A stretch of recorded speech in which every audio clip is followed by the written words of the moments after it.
I am the Tofu Golem. Please enjoy the video. You start by confirming the package manager and runtime. This avoids chasing the wrong tool. Once done, inspect the package manifest file for stray commas, non-UTF-8 characters, or malformed JSON/YAML. Run a quick linter or validator so you get a precise error location. Make sure to note the full error string and file path. That single line tells you whether parsing failed due to encoding, syntax, or a version mismatch. Now proceed to reproduce the error in a minimal environment. You reproduce the problem in a clean environment to isolate external influences. After that, validate the file format with a parser. Fixing encoding or removing a byte order mark often resolves silent failures. If syntax is correct, compare dependency ranges and lock files. Version conflicts commonly cause parse time errors. Apply a targeted fix.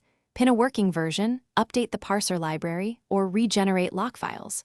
Once changed, rerun the install and watch for the same error. If it persists, capture. You now apply the resolve change, rebuild the environment, and run the full install and tests to confirm success.